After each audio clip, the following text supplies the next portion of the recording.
diciendo: hazme justicia de mi adversario. Y él no quiso por algún tiempo. Pero después de esto dijo dentro de sí: aunque ni temo a Dios, ni tengo respeto a hombre.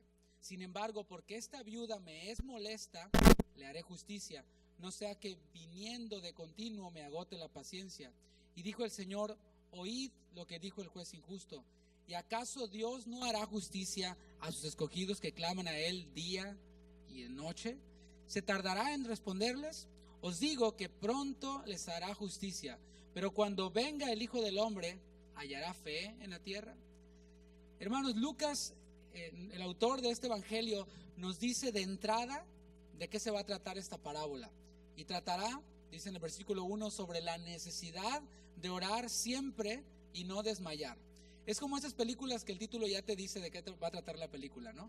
De esas películas que dicen rescatados de un secuestro, pues ya sabes de qué se va a tratar. Y de todas maneras la ves, ¿verdad? Que ya sabes de qué se va a tratar y en qué va a terminar. Así es esta parábola. Jesús la dijo ya diciendo de entrada de qué iba a tratar y cuál iba a ser el final y el objetivo. Así que el maestro de maestros nos pone el ejemplo. Y uno de los puntos que queremos hablar acerca de la oración es que orar no es solamente un mandato para nosotros los creyentes. Sí dije, orar no solamente es un mandato para nosotros los creyentes. Primera de Tesalonicenses capítulo 5 versículo 17, no le voy a hacer que lo busque porque es muy corto, ya cuando lo digamos va a decir, me tardé más en encontrarlo que en leerlo. Dice, orad sin cesar. Primera de Tesalonicenses 5:17. Y orar es un mandato, está en imperativo, es orad sin cesar. No solo es un mandato, como decía, sino según la parábola, y el objetivo de la parábola es una necesidad. ¿Puede decir necesidad? ¿Qué necesidades tienes tú en el día? Comer, por ejemplo. Comer es necesario, no es opcional. Después de un tiempo que no has ingerido alimentos, tu cuerpo se empieza a debilitar, ¿verdad que sí? Porque hay una necesidad. Hay otras necesidades, pero Jesús está poniendo en el nivel de necesidad la oración. ¿En quién? En el creyente. ¿Eres tú creyente? Bueno, entonces para ti no es solamente un mandato, sino una necesidad. Jesús nos da una descripción del juez, porque queremos ver ahora los personajes de esta parábola, de esta historia simple. El primer personaje es el juez, y Jesús nos da una descripción del juez en el versículo 2, ahí en Lucas, donde estamos, Lucas 18. Dice, había en una ciudad un juez, que dice, que ni temía a Dios, ni respetaba a hombre. Ahí ya nos está dando una descripción del juez. Yo quiero hablarte un poquito acerca de los jueces en tiempos de Jesús. Existen dos posibilidades de gobierno a la cual Jesús se estaba refiriendo en esta parábola. O sea, cuando Jesús le hablaba a su audiencia, y decía un juez que no temía a Dios ni respetaba a hombre, ellos podían pensar por lo menos en dos clases de gobierno. Uno es el gobierno romano, la justicia romana. En tiempos de Jesús, Palestina se encontraba bajo el imperio romano, todos sabemos eso. No sería sorpresa entonces que el juez aquí citado fuera un juez romano. Por lo tanto, al ser romano, al ser pagano, pues ¿qué cree? Era corrupto, era injusto, así como normalmente nuestros gobiernos terrenales son, ¿verdad? Gobiernos paganos, gobiernos corruptos, gobiernos injustos, y más los que venimos de Latinoamérica, ya no es novedad que los gobiernos sean corruptos, ¿verdad? Que sean injustos. Y en nuestros gobiernos paganos, normalmente se le hace justicia ¿a quién? ¿Quién es el que sale libre? No el que sea inocente, sino el que tiene más lana para pagar, ¿verdad? El que tiene más dinero para pagar un abogado, un buen abogado, de esos que sacan hasta el peor narco del mundo, pero como son buenos abogados, lo sacan, tienen influencias, lo sacan. No sale el justo, sino sale quien tiene mayores influencias, quien tiene mayor dinero para pagar, como decimos en México, las mordidas, como se dice en Sudamérica, la coima, no sé cómo se diga en otros países, luego me enseña cómo se dice, pero usted sabe a qué me refiero, ¿verdad? El soborno. Aquellos quienes tienen autoridad en el mundo, es común que se corrompan por dinero, ¿cierto?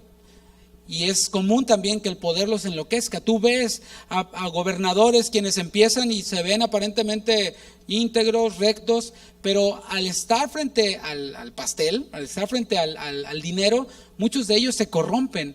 Muchos otros se enloquecen, como dije, por el poder. Y Jesús dio por hecho que sus discípulos sabían esto. En Mateo 20:25, ahí si quieres sí acompáñeme, Mateo 20:25, porque quiero resaltar cómo Jesús asumía que su audiencia sabía esto. ¿qué? Que los gobernantes se corrompen, que los gobernantes se enloquecen a causa del poder. Mateo 20:25, ¿ya lo tienen? Dice, sabéis que los gobernantes de las naciones se enseñorean de ellas, y los que son grandes ejercen sobre ella potestad. Cuando nosotros hablamos de un gobernante, hermanos, estamos hablando, la manera correcta de llamarles es servidores públicos. ¿Puede decirlo? Servidores públicos. Los gobernantes son servidores públicos, están para servir. Pero Jesús, desde tiempos de Jesús, no es novedad, vemos que los servidores públicos se convertían en señoreadores de las naciones, en quienes ejercían potestad y pesos muy grandes sobre la nación o el pueblo al que se supondría que debían de servir. También, eso es por el lado del Imperio Romano, la audiencia de Jesús pudiera también que pensara en la justicia judía. Recuerden que ellos como judíos tenían también un consejo que se llamaba el Sanedrín. ¿Se había escuchado usted del Sanedrín? El Sanedrín era, como dije, un consejo religioso, un consejo político, un consejo legal judío, que era una autoridad suprema en Jerusalén en tiempos del Nuevo Testamento. Es decir, aunque estaban bajo el imperio romano, ellos les daban oportunidad a los judíos de que tuvieran su consejo, que tuvieran una corte o cortes menores, las cuales gobernaban los asuntos de las comunidades judías. Si había un asunto en la comunidad judía, un problema, algo que debía de llevarse a una corte menor, en vez de ir con el imperio romano, ellos iban con el Sanedrín. Y ese Sanedrín era quien gobernaba y ejercía justicia sobre esas comunidades judías en Palestina. Bajo la ley del Antiguo Testamento, los jueces, hermanos, debían temer a Dios. Debían considerar que Dios, juzgaría a los que quebrantaran su ley, a los que maltrataran a otros, y por lo tanto deberían de defender a los oprimidos. Repito, los jueces en el Nuevo Testamento, bajo la ley del Antiguo Testamento, debían considerar que Dios iba a juzgar a quien quebrantara la ley de Dios, a quien maltratara a otros. Así que los jueces deberían de defender a los oprimidos, ¿cierto? Si este es el caso en la parábola y es un juez al que se está refiriendo Jesús, un miembro del Sanedrín, es todavía peor, hermanos.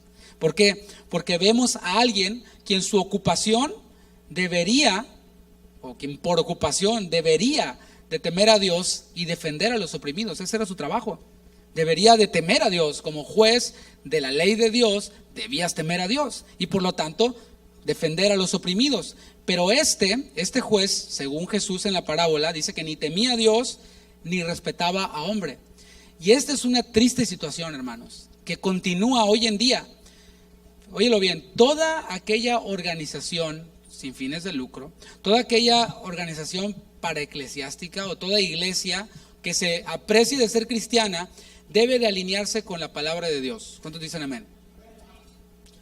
Debe de elegir a sus líderes y a quienes sirven en su organización con base en la santidad, con base en la integridad. No debe de olvidarse que sirve a Dios, así como los jueces del Antiguo Testamento no debían de olvidarse que servían a Dios. Toda organización, toda iglesia que se aprecie de ser cristiana no debe de olvidarse, que sirve a Dios. Número uno. Por extensión, sirve a la comunidad, porque Jesús dijo, vayan por todo el mundo y prediquen el evangelio. El mismo concepto de iglesia es salir, es ir y predicar el evangelio. Pero entonces, por extensión, se sirve a la comunidad, por extensión se sirve también a la iglesia para capacitarla para la obra del ministerio. Entonces debe de poner por encima, o más bien no debe de poner por encima de esto nada más. Ni su propia reputación, ni sus propios resultados, nada por encima de esto. Y qué lamentable situación la de aquellas organizaciones regidas por jueces corruptos, organizaciones religiosas, organizaciones que se presentan como cristianas, reformadas, que se rigen por jueces corruptos que encubren a otros corruptos y fraudulentos. Su situación, hermanos, es aún peor que los paganos. Y debería de darnos tristeza, así como a Jesús le dio tristeza cuando estuvo aquí en esta tierra. Jueces ministros, organizaciones, directores de organizaciones, quienes cobijan a corruptos en medio de sus organizaciones para poder demostrar sus resultados y demostrar que están haciendo un buen trabajo. Eso es una triste situación, porque están aún peor que los gobernantes corruptos del mundo, paganos. Isaías 1:23, si me acompaña.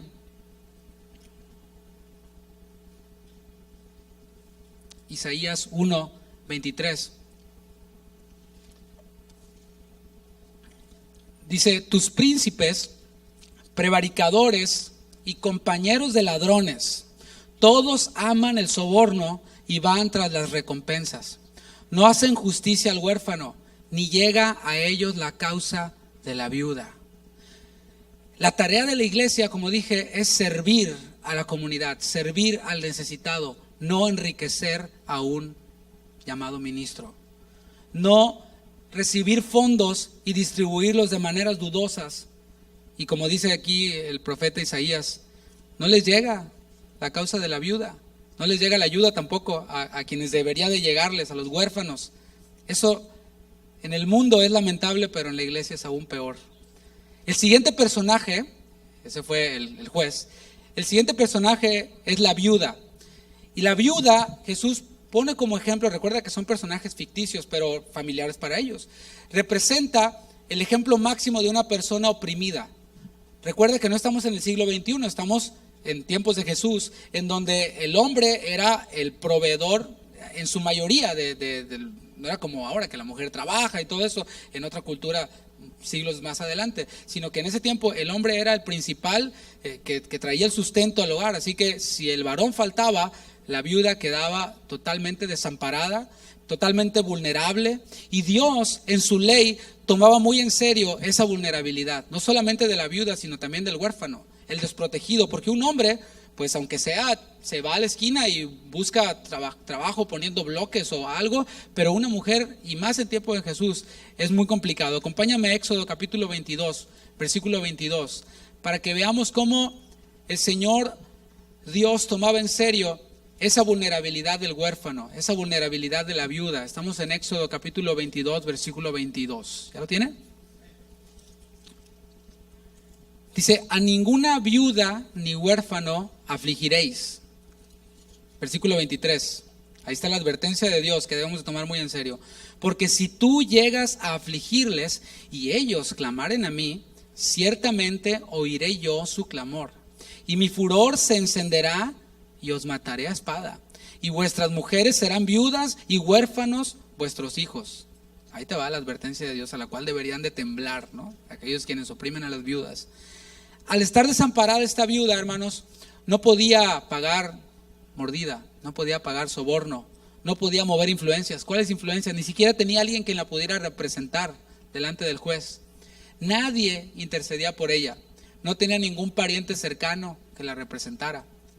Y el siguiente personaje que vemos, uno fue el juez, otro fue la viuda, y el siguiente personaje que vemos es el adversario. De este adversario solamente se menciona, pero no tenemos demasiada información. Se asume que era alguien quien estaba amenazando, amedrantando a esta viuda y la amenazaba posiblemente con quitarle su tierra por no pagar una deuda. Recuerda que al no estar el varón, la mujer, lo único que le quedaba era la tierra, y al no poder administrar, al no tener la capacidad para administrar la tierra a los siervos y todo esto, empezó a irse para abajo el negocio, ¿no? El territorio. ¿Y qué empezó a hacer? Pues a lo que hacen muchos quienes pierden su trabajo, pues a endeudarse porque hay que subsistir, ¿no? Así que llegó un momento quizás en el cual esta viuda no podía pagar su deuda, y ¿sabes qué es lo que pasaba? Perdían su tierra. Pero no solo esto, acompáñame a 2 de Reyes capítulo 4 versículo 1, para que veas qué era lo que le podía pasar a una viuda. 2 de Reyes capítulo 4 versículo 1. Y aquí estamos viendo una historia en la cual el protagonista es el profeta Eliseo y una mujer. Dice: una mujer de las mujeres de los hijos de los profetas que ya habían muerto, clamó a Eliseo diciendo: tu siervo mi marido ha muerto, y tú sabes que tu siervo era temeroso de Jehová. Fíjate bien, dice, y ha venido el acreedor para tomarse 2 hijos míos por siervos. ¿Qué preferirías, perder tu casa o perder a tus hijos? Esta mujer se encontraba ante el riesgo de perder a sus hijos y ella estaba apelando al profeta para que la pudiera ayudar. Así que estas eran las circunstancias en las cuales las viudas se encontraban en tiempos de Jesús. Eran personas que realmente necesitaban.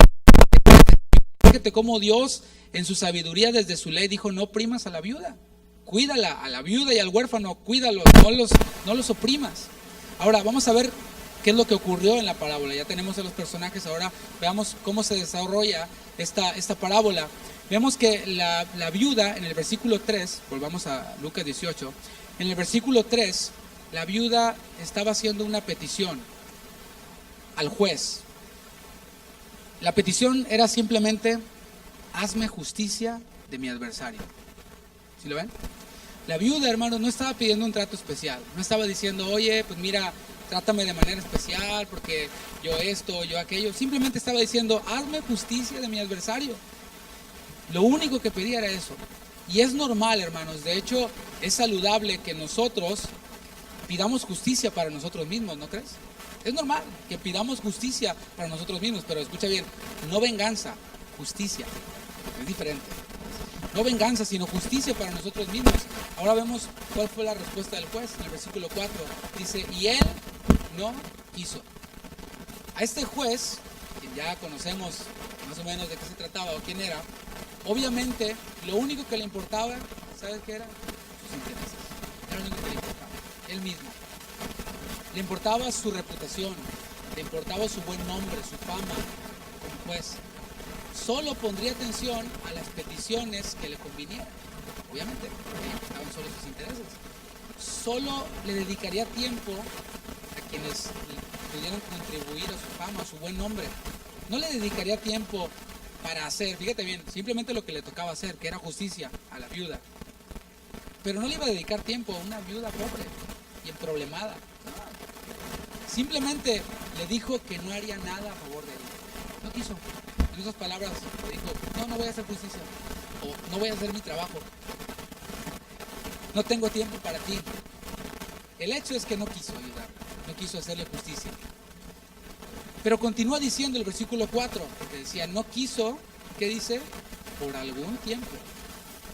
En el versículo 3 vemos un detalle, regresa un poquito al versículo 3. Vemos un detalle sobre la viuda. Dice: había también en aquella ciudad una viuda, ¿qué dice? La cual venía.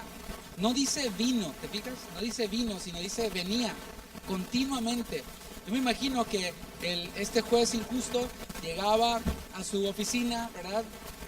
En su auto, y ahí estaba la viuda esperando y decía: hágame justicia. Después el juez salía a lunch y ahí estaba la viuda: hágame justicia. Regresaba del lunch y ahí estaba la viuda: hágame justicia. Se iba a casa y ahí estaba la viuda otra vez. Y era tanta la insistencia que vemos lo que dice el versículo 4, la segunda parte. Dice: pero después de esto dijo dentro de sí: aunque ni temo a Dios ni tengo respeto a hombre. Oye, por lo menos lo reconocía, ¿verdad? Por lo menos reconocía que era un irrespetuoso y era alguien que no temía a Dios. Dice: sin embargo, porque esta viuda me es molesta, le haré justicia, no sea que viniendo de continuo me agote la paciencia. Acuérdate que este hombre no temía a Dios, no respetaba a los hombres, pero buscaba tener una buena imagen. Entonces decía él: si me colma la paciencia, me va a hacer quedar mal, y yo le respondo, reacciono con ella, me va a hacer quedar mal, y mi buena fama va a ir bajando, ¿no? Mi buen nombre va a ir bajando. Dice el versículo 6: y dijo el Señor: oíd lo que dijo el juez injusto. Y aquí es donde vemos la verdad profunda. La Nueva Traducción Viviente dice en el versículo 6: aprendan una lección de este juez injusto. Ahí va la lección. Hasta aquí Jesús ya nos dijo cuál era el énfasis, ¿verdad? De la historia simple. ¿Se acuerdan cuál era? En el versículo 1, ¿de qué iba a tratar? La necesidad de orar siempre y no olvidar. Hasta aquí ya Jesús nos dijo, pero ahora nos quiere dar una lección dentro de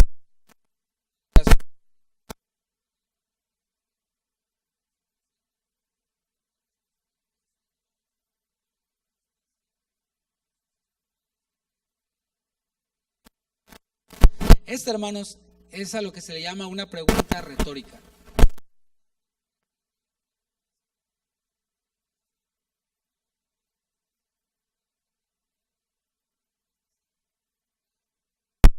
juez injusto, corrupto, pues responde ante la insistencia de una viuda, ¿cuánto más Dios, que es un Dios justo, no responderá a nosotros? La respuesta está ahí, ya va implícita en la pregunta. Y acompáñame al Salmo 65, versículo 2, porque Dios es justo. Digan, Dios es justo. Y Dios también escucha y responde para socorrer y hacer justicia. El salmista lo afirma aquí en el Salmo 65, versículo 2. Dice, tú oyes la oración, a ti vendrá toda carne. En la oración ponemos en práctica la fe. La oración y la fe van de la mano porque pues no ves a Dios, ¿verdad? Cuando tú le hablas a alguien, normalmente quieres que te vea, ¿verdad? Quieres que te oiga, pero muchas veces expresa su interés al verte. ¿Qué tal cuando le hablas a tu hijo y tu hijo no te está viendo, está en el teléfono? Oye, hijo, y tu hijo está en el teléfono. Oye, ¿me estás oyendo? Sí.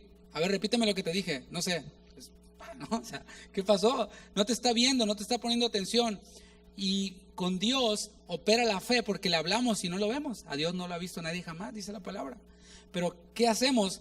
El salmista sí estaba seguro, afirmaba, tú oyes la oración, a ti vendrá toda carne. Acompáñame al Salmo 18, versículo 6. Este es un salmo que nosotros cantamos aquí. Y es cierto, porque Dios escucha nuestras oraciones, responde a nuestras oraciones y nos socorre para hacer justicia. Dice, en mi angustia invoqué a Jehová y clamé a Dios. ¿Qué dice después? Él oyó mi voz desde su templo y mi clamor llegó delante de él a sus oídos. Tú podrías preguntar hasta ahora, entonces Dios escucha, responde y concede todas nuestras oraciones cuando lo hacemos insistentemente. Pues hasta ahora podríamos hacer esa pregunta. Entonces, bueno, si nosotros insistimos continuamente, ¿Dios va a escuchar, responder y conceder todas nuestras oraciones? Bueno, algunos enseñan esto, pero no es lo que Jesús les quería decir a sus discípulos. Para responder esta pregunta, tendríamos que revisar el contexto en el cual fue dicha esta parábola. Tendríamos que ver el capítulo 17 y tenemos tiempo para hacerlo. Jesús estaba hablándole principalmente o respondiendo principalmente una pregunta de los fariseos. Observa el capítulo 17. Dice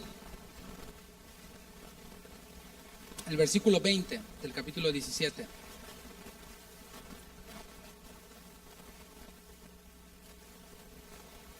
Preguntando por los fariseos cuándo había de venir el reino de Dios, les respondió y dijo, el reino de Dios no vendrá con advertencia.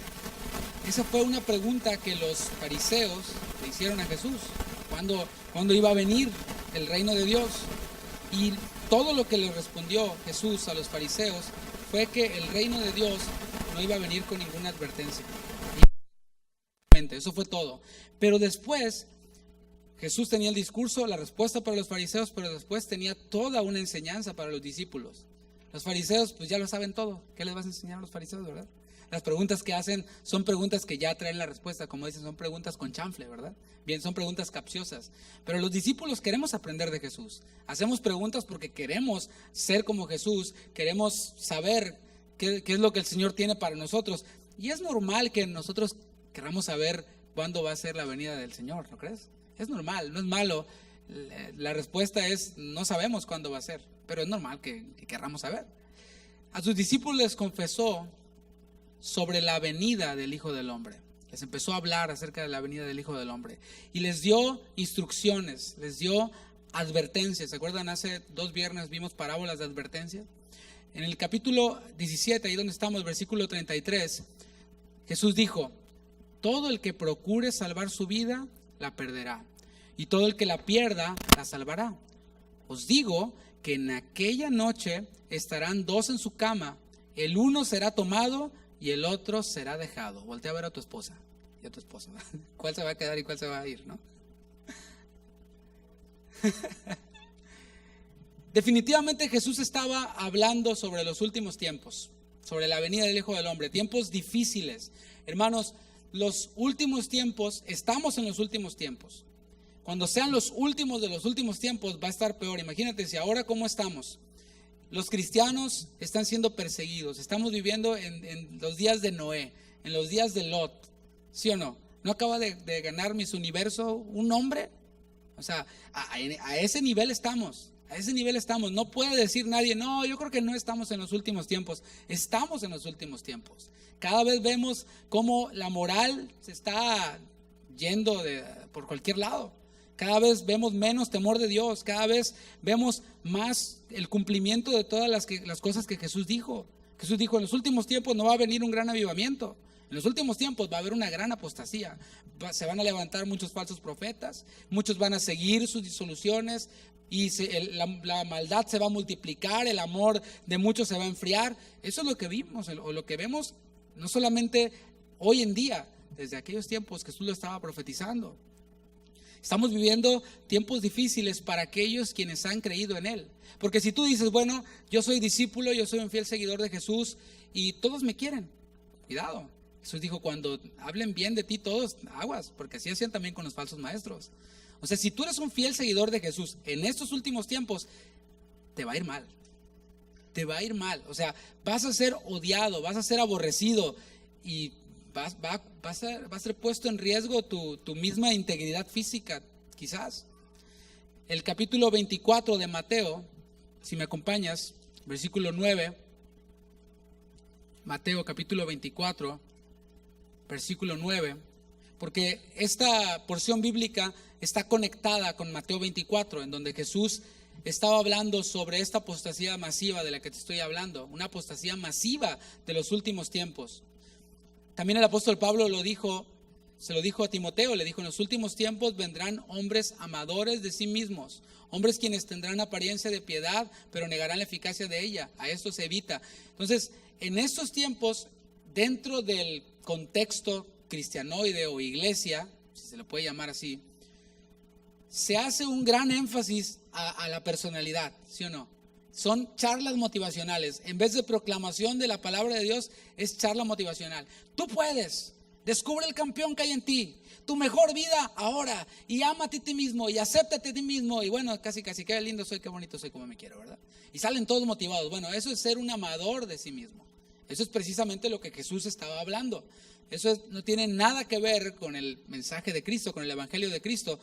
Pero si nosotros hablamos este mensaje incluso con creyentes o quienes presumen de ser creyentes, no, es que fíjate que Jesús no dijo que me ame a mí mismo.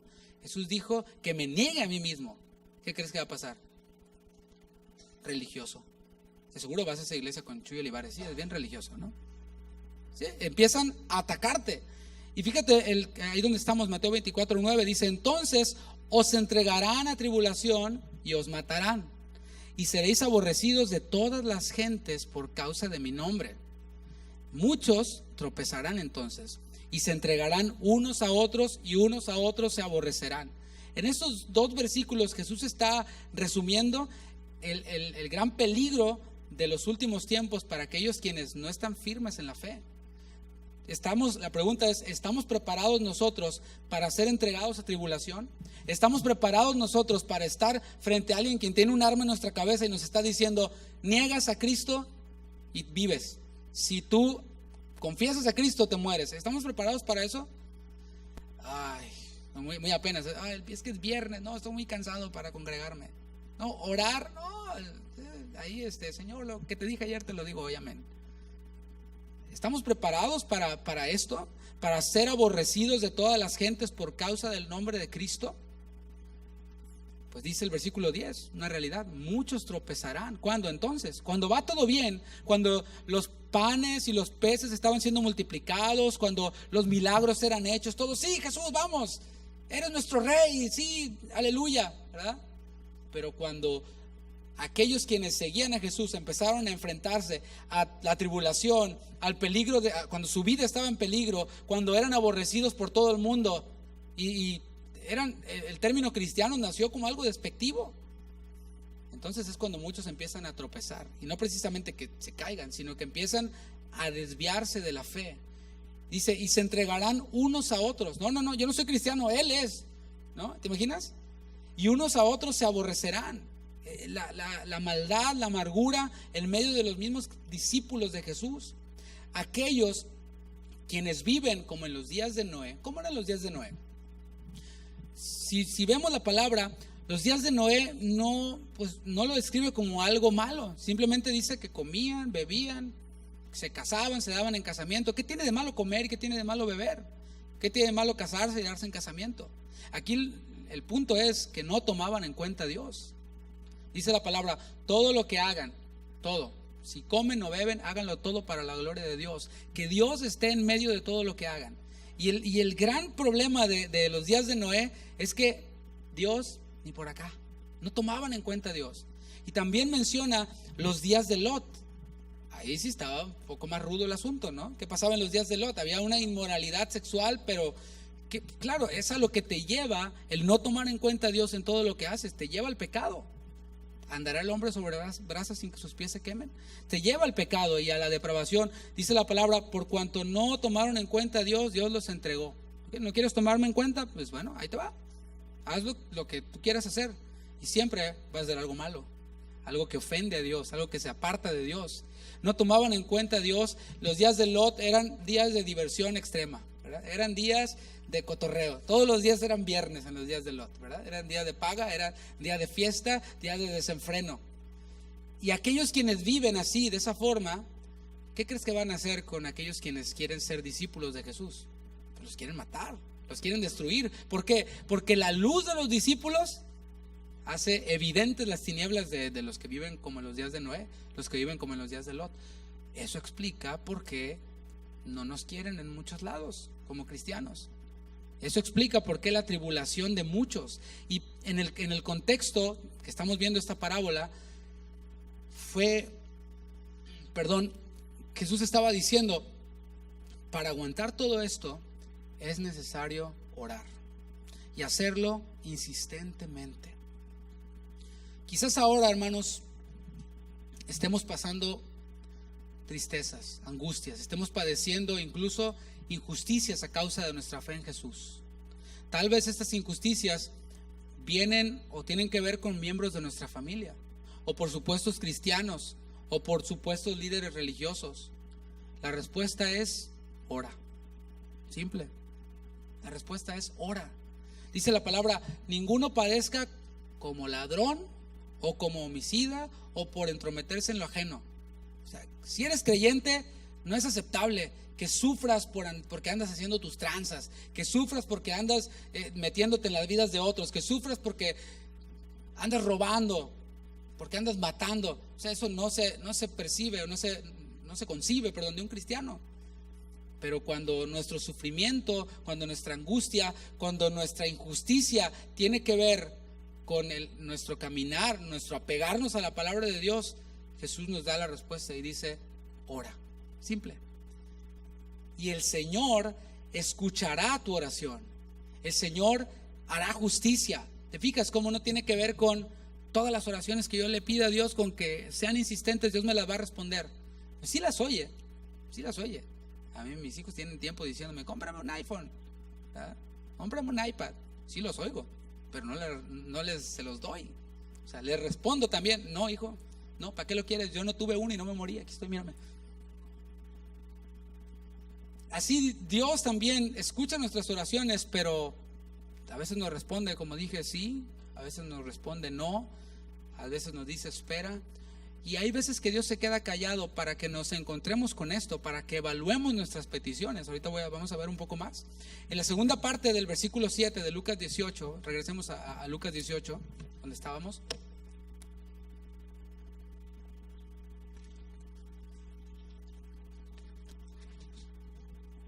Jesús hace otra pregunta. La primera pregunta fue, así como el juez hizo justicia con la viuda que insistió, no escuchará a Dios, no responderá. Y dice, claro que sí.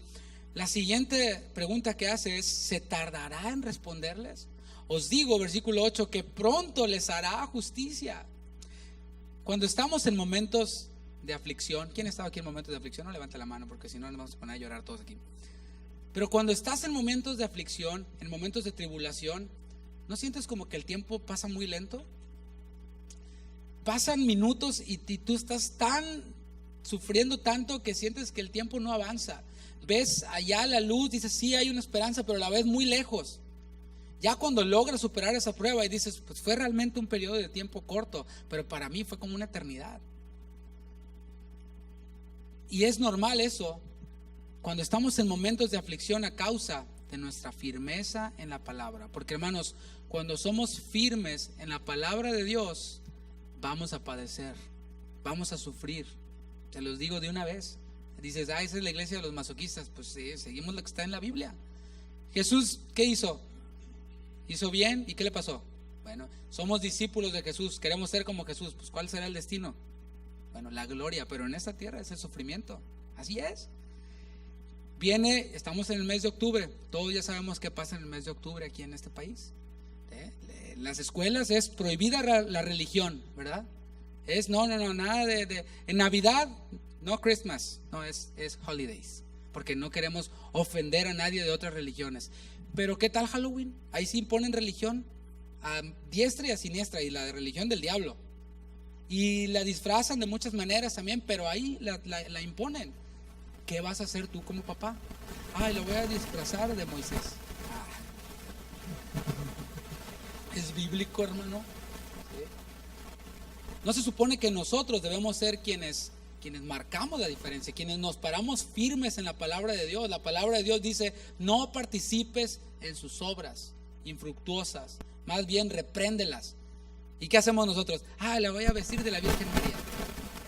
O sea, ¿y qué crees? Cuando te paras firme en la palabra de Dios, te van a perseguir, te van a bulear, te van hasta a decir de ti que eres de lo peor.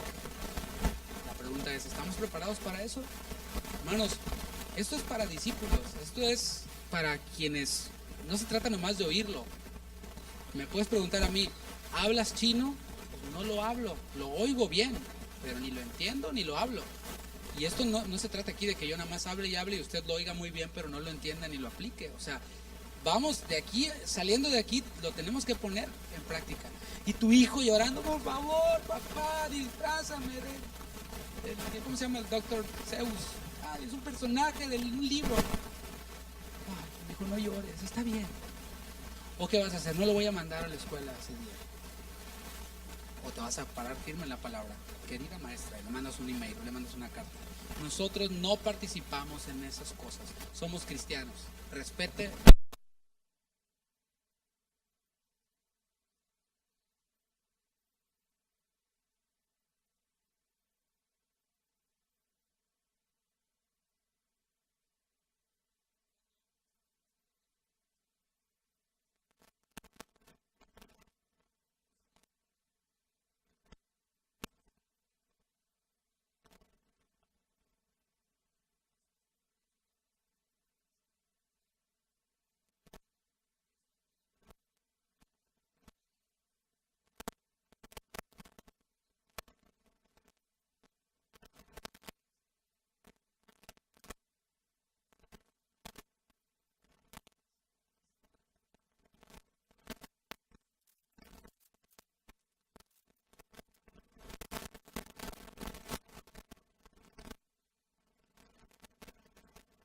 Llamado, pues el profeta dijo, pues a este le es necesario que padezca, que sufra, que testifique, le es necesario saber cuánto va a padecer por el nombre de Jesús.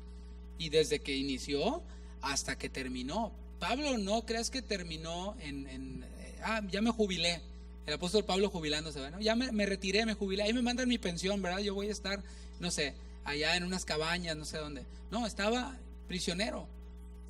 Y pues fue ejecutado, quería ir a Roma, sí fue a Roma, pero ya para morir. Desde que empezó su ministerio hasta que terminó, fue apedreadas, naufragadas, traiciones. Exitosísimo, ¿verdad? Desde la perspectiva del mundo.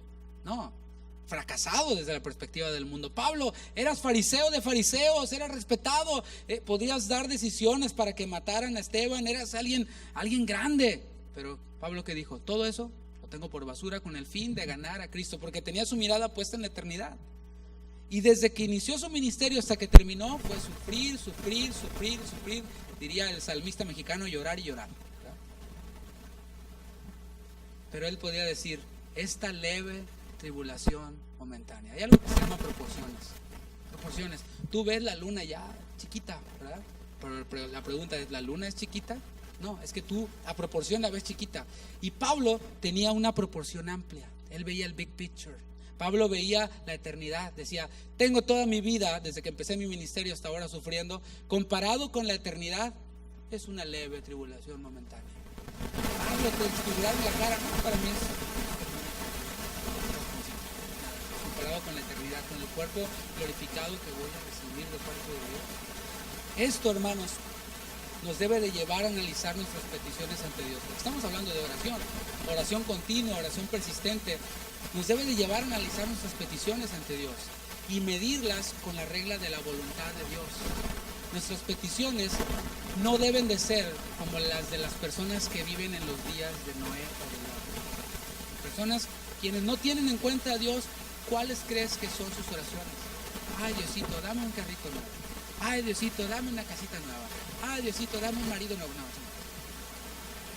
O sea, esas son, bueno, hay quienes llegan a orar ese tipo de cosas, aunque usted no lo crea. Esas son las peticiones de aquellos quienes viven como las personas en los días de Noé, como aquellos quienes viven en los días de Lot. Cuando nosotros medimos nuestras peticiones con la regla de la voluntad de Dios, Dios las oye, Dios las responde y pronto, desde la perspectiva de Dios, por supuesto. Te pongo un ejemplo. Hay un restaurante que va a llegar a Houston muy pronto, no le dan comisión para nada, pero es de California. En ese restaurante venden hamburguesas y nada más hay tres tipos de hamburguesas, eso es todo. Está la sencilla, no le quiero dar hambre ahora, está la doble y está la triple. Entonces, venden hamburguesas con queso, no con aguacate, ni champiñones, ni piña, ni ya todos están, no, ok. Tú no puedes llegar a ese restaurante y decirle, te dicen, welcome to In-N-Out, how can I help you? Dices, me da una langosta. Y va a ver la carta. Dice, no hay langosta, hay hamburguesa. De una carne, de dos carnes y de tres carnes. Ah, bueno, entonces deme unas tostadas. No hay tostadas, hay hamburguesas. Así nosotros nos vemos cuando llegamos ante Dios con peticiones que no tienen nada que ver con su voluntad. Tenemos que checar el menú de Dios para pedir lo que está en el menú. Y si nosotros le pedimos justicia en tiempos de tribulación, ¿qué crees que va a hacer Dios? Dios te va a responder. Dios te va a hacer justicia porque Dios es más justo que un juez injusto. Nuestras peticiones entonces deben de ser justicia. Señor, hazme justicia en la tribulación causada por apegarme a tu palabra, por vivir conforme a tu palabra. Las personas quienes viven como en los días de Noé, o sea, sin tomar en cuenta a Dios, quienes viven como en los días de Lot, para divertirse, para pasarla bien, van a pedir siempre cosas como dijo Santiago 4:3. Dijo, ustedes piden para gastar en sus deleites. Y sabes qué, Jesús dijo, mira las aves del campo, las aves del cielo, perdón. Pues no se preocupan si van a comer o no van a comer, Dios las alimenta. Mira las flores, no se preocupan. Dios tiene cuidado de nosotros, hermanos. Y cuando nosotros estamos buscando primeramente el reino de Dios y su justicia, Dios añade cosas que a lo mejor tú ni le pedías. Nosotros hemos visto cosas que nos han llegado y decimos, mira, nosotros ni estábamos pidiéndole esto. Pues gloria a Dios, lo recibimos. Qué bendición. ¿Por qué? Porque estamos centrados en seguir su voluntad, en las cosas de Dios. Tú encárgate de lo mío, yo me encargo de lo tuyo, dice el Señor. Y si se te atora la carreta, si estás en tribulación, clama a mí, yo te responderé. Pídeme justicia y yo te haré justicia y pronto. Fíjate lo que dice Mateo 5:6, tú lo debes de saber. Bienaventurados los que tienen hambre y sed de justicia, porque ellos serán saciados. Señor, hazme justicia. Dios te dice, serás saciado de esa hambre, de esa sed de justicia. El propósito de Jesús con esta parábola es motivar. Sí, aunque suene chocante el término, motivar, pero no a que descubras todo lo bueno que eres, sino motivar a sus discípulos a que insistan en su petición de justicia. Y Dios, quien es justo, como dijo en la parábola, pronto les hará justicia a sus escogidos. Hay veces que estamos en tiempos de tribulación a causa de someternos a la palabra de Dios y llegamos, Señor, te pido que me hagas justicia. Y ya. El Señor dijo, insistan como esta viuda, insistan, y yo les haré justicia. Continuemos, hermanos, clamando justicia a favor no solo de nosotros. Está bien, no es pecado que pidamos justicia a favor de nosotros, pero también pidamos justicia por aquellos quienes están siendo ignorados, por aquellos quienes debían de cuidarles, por aquellos quienes debían de velar por ellos, apacentarlos, ver por el bien de ellos. Pidamos justicia a Dios, no dejemos de clamar. Y si vemos ahí el versículo 8 del capítulo 18, termina Jesús la parábola de una manera impresionante, de una manera impactante, diría yo. Recuerda que habló de los últimos tiempos, de la venida del Hijo del Hombre. Y así cierra Jesús con esta pregunta y dice, pero cuando venga el Hijo del Hombre, ¿hallará fe en la tierra? Y esta también es como otra de esas preguntas con respuesta. Y la respuesta es no la que debería de haber. ¿Tú sabías que nos llamamos creyentes, pero muchas veces nosotros como creyentes no creemos, no tenemos fe? Por eso dije que la oración tiene que ver con la fe. Y cuando nosotros oramos y no insistimos, ¿qué estamos demostrando? No tengo fe. Dios seguramente no me oye. Dios está muy ocupado. A lo mejor, no sé, lo que estoy pidiendo, pues no va a tener respuesta ahora. Así que vayamos a la siguiente página. Jesús dijo, cuando venga el Hijo del Hombre, ¿hallará fe en la tierra? La oración persistente en aquello que es la voluntad de Dios requiere fe. Algo que escasea y va a seguir escaseando. Va a seguir escaseando porque estamos en tiempos en los cuales todo está en el toque de nuestros dedos. Todo lo obtenemos rápido. Los millennials, los de esta generación, tienen dispositivos como estos, pero si yo les dijera que cuando salieron, abrías una página de internet y salían muchos cuadritos, ¿verdad? Grises y blancos. Ellos no saben lo que es eso. O sea, no abrías una página y se abría como y ¡pum!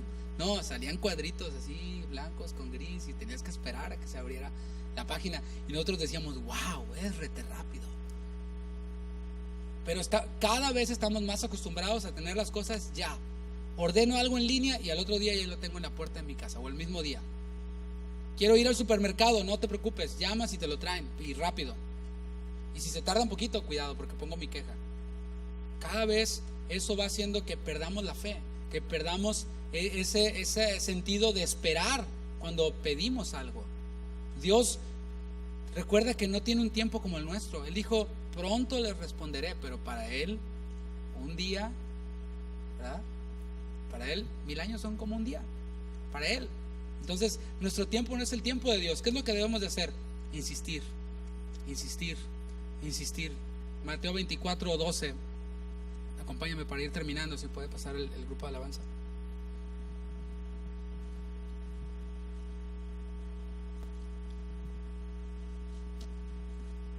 Dijo en Lucas 18:8, pero cuando venga el Hijo del Hombre, hallará fe, confianza, certeza en la tierra.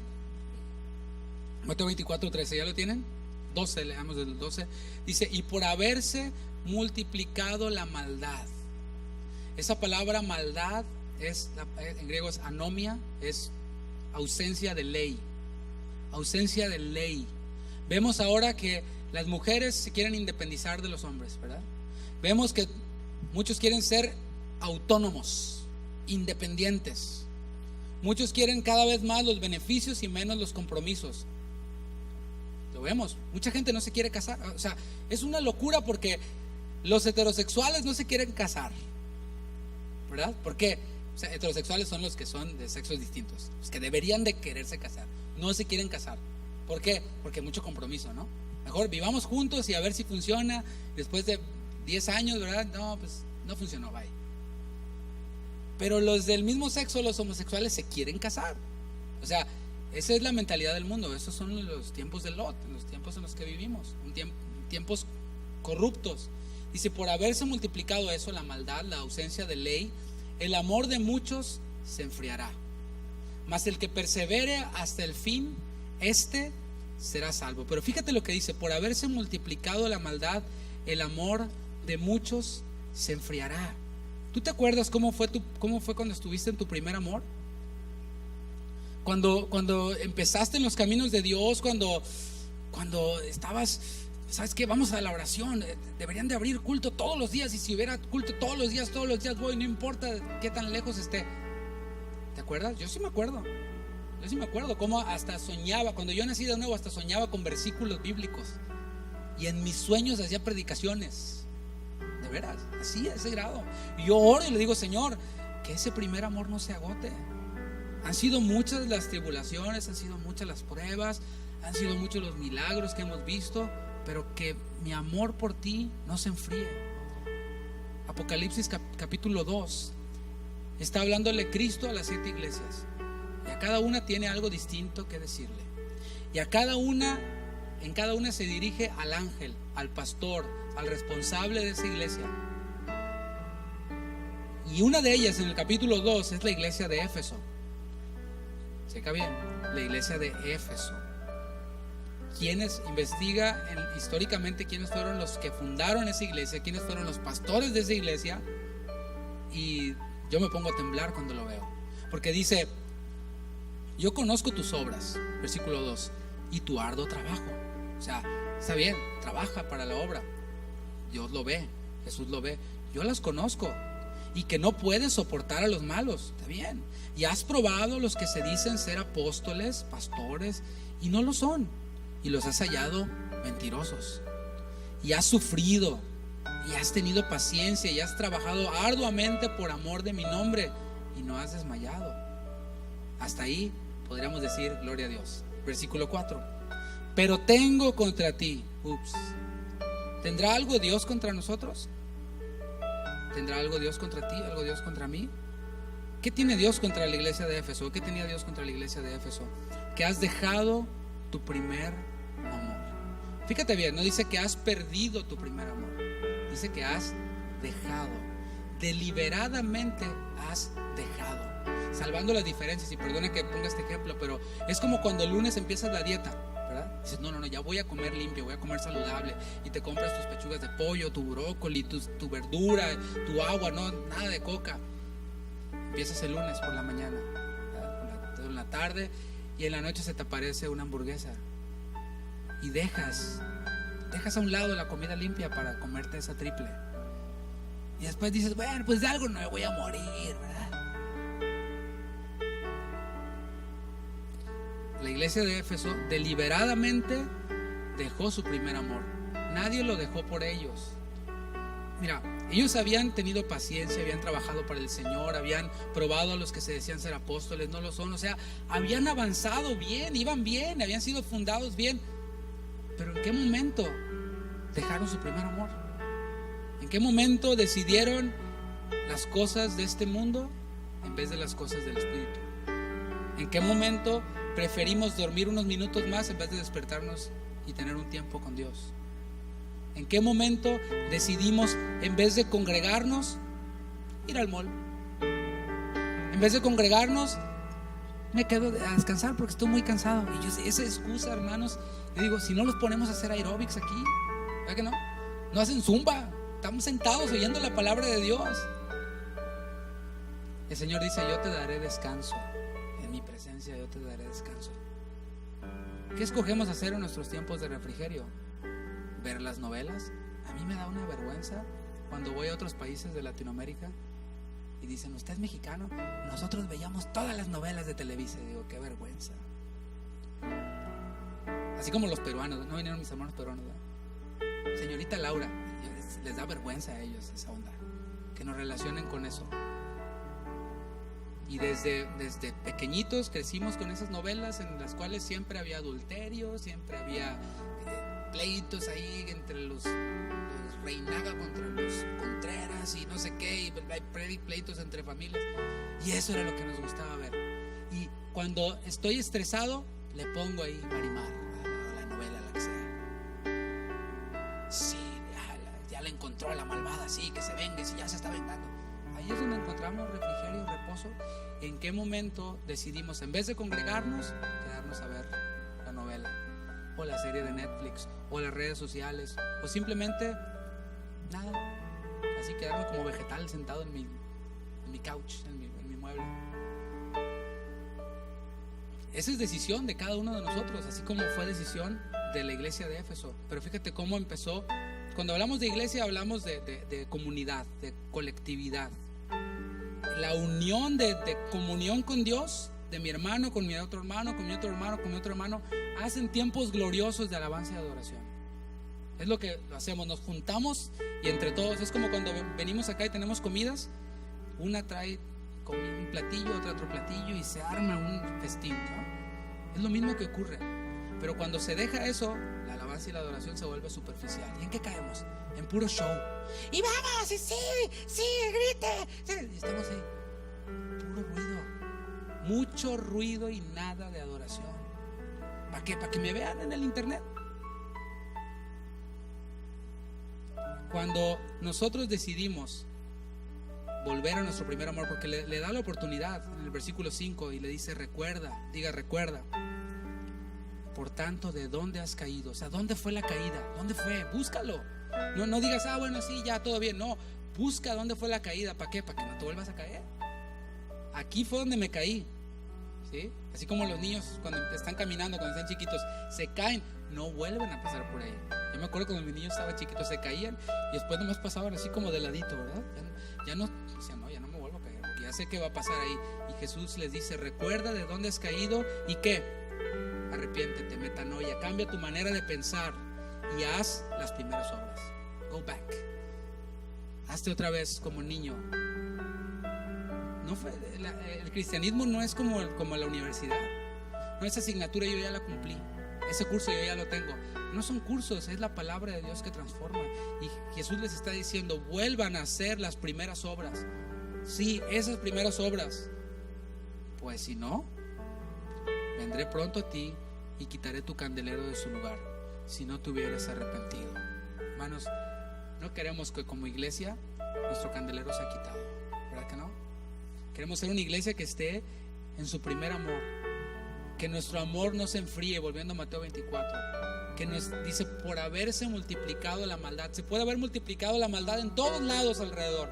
Todo Houston se puede haber multiplicado de maldad, de autonomía, de impiedad, de corrupción, pero nosotros no queremos ser de aquellos quienes el amor por Cristo se enfría. Dice, mas el que persevere hasta el fin, este será salvo. No, Señor, es que no tenemos dimensionado que vamos a estar delante de Jesús. ¿Qué le vamos a decir? Cuando un hermano te llama y te dice, oye, ¿por qué no viniste a la reunión? Y es solamente un ejemplo, no estoy echándole pedradas a nadie, ¿no? Pero cuando un hermano te dice, oye, ¿qué pasó? No, es que excusas como las parábolas, la otra parábola que vimos, ¿no? No, es que bla, bla, bla. No, es que mi perrito se le cayó la colita. Y no, es que eso le vamos a decir a Jesús cuando estemos delante de Él. Ay, no, Señor, es que no sé qué y el otro no sé qué. ¿Nos atreveremos a decirle eso a Jesús? Tenemos que dimensionar cada día que el Señor va a venir. Haz de cuenta que viene ya, esta noche, que viene así. ¿Qué le vamos a decir? Mas el que persevere hasta el fin, este será salvo. Le voy a decir, Señor, es que acuérdate que yo estaba bien chiquito y iba con mi papá, la guitarra estaba más grande que yo, y yo iba y tocaba en las cárceles, y yo iba a los ranchitos, y iba a un grupo de casa con un hermano, y a otro, y a otro, y a otro, y me dormía, y mis papás me llevaban dormido. Acuérdate todo lo que servía en el pasado, Señor. Pero dice, el que persevere hasta el fin, este será salvo. Ve a trabajar un día a tu trabajo y luego ve y reclama porque no te llega el cheque completo. Es lo mismo, el que persevere hasta el fin, este será salvo. Va a demostrar, va a dar evidencia de que es salvo. Yo te invito a que te pongas de pie. Y quiero terminar con dos llamados nada más. Porque como hemos dicho en otras ocasiones, si saliéramos de aquí en este momento diríamos, qué bonito mensaje, gloria a Dios. Estuvo bueno, o estuvo largo, o estuvo aburrido, o estuvo whatever. Pero debemos de salir de aquí dándole respuestas a Dios, con un desafío para nosotros. ¿Cuál fue mi desafío de hoy? Bueno, el llamado que Dios te hace es, como dijo a la iglesia de Éfeso, Arrepiéntete. ¿De qué? Simplemente de descuidar mis tiempos de oración en la aflicción, de descuidar mi insistencia por justicia en la tribulación.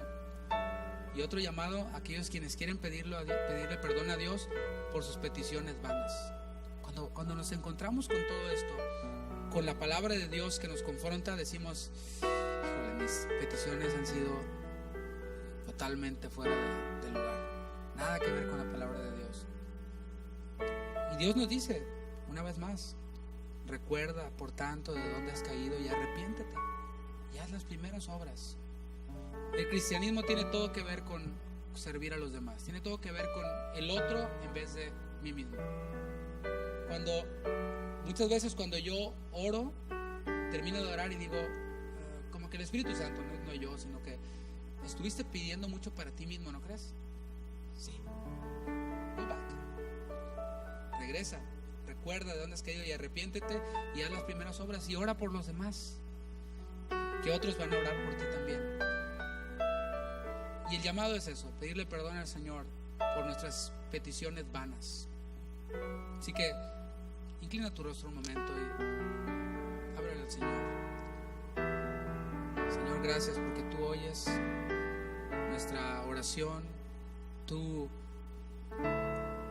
oyes desde tu templo nuestro clamor. Llega delante de ti, llega a tus oídos nuestro clamor. Gracias, Señor, porque tú escuchas, tú respondes y tú concedes nuestras oraciones insistentes, aquellas oraciones que tienen que ver con tu voluntad. Muchas gracias, Señor. Quiero hacer un llamado también por si tú estás pasando por momentos de tribulación. Puede ser por causas, circunstancias normales de la vida, o puede ser a causa de la firmeza en tu fe. Y tú dices: necesito que oren por mí. Yo te voy a invitar a que vengas acá al frente. Queremos orar por ti. Si estás pasando por momentos de tribulación a causa de las circunstancias normales de la vida o a causa de tu firmeza en la fe, y dices: por favor, oren por mí, ven acá al frente, queremos orar por ti. Gracias, Señor. Gracias, Señor. Con tus ojos cerrados, extiende tu mano si quieres.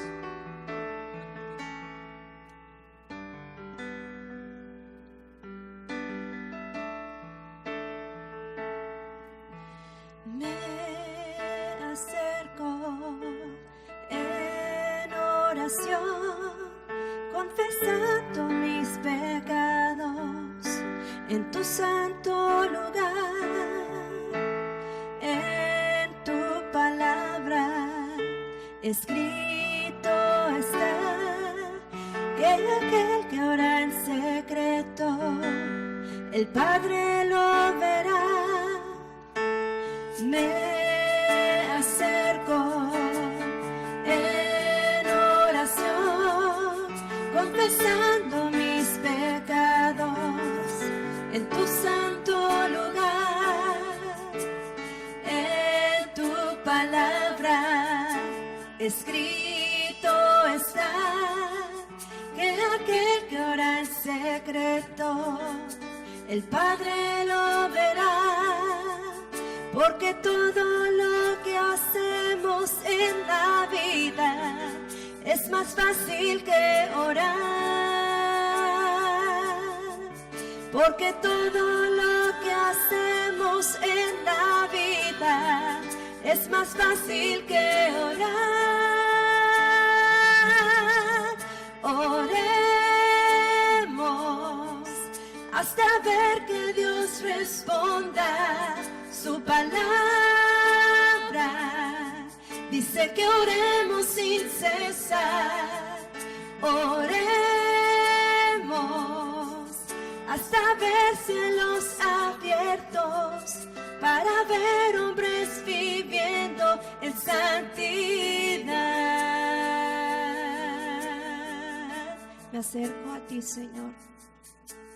Me acerco en oración, confesando mis pecados en tu santo lugar, en tu palabra, escrito está que aquel que ora en secreto, el Padre lo verá. ¿Por qué? Porque todo lo que hacemos en la vida es más fácil que orar. Porque todo lo que hacemos en la vida es más fácil que orar. Oremos hasta ver que Dios responda. Su palabra dice que oremos sin cesar. Oremos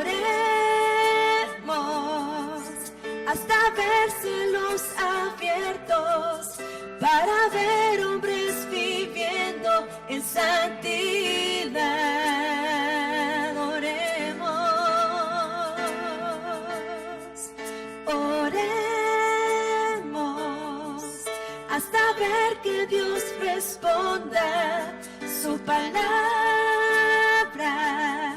dice que oremos sin cesar. Oremos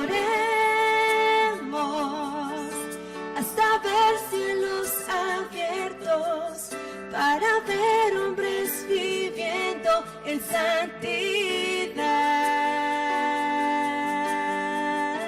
Santidad, en santidad.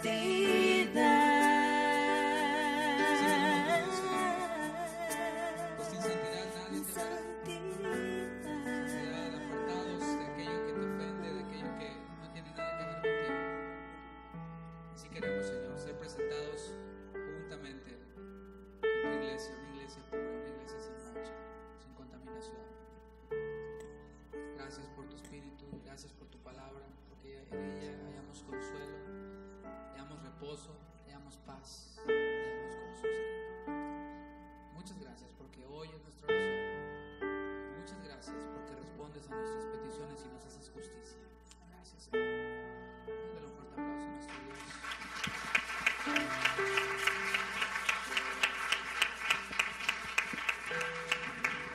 Mis hermanos, estamos despedidos.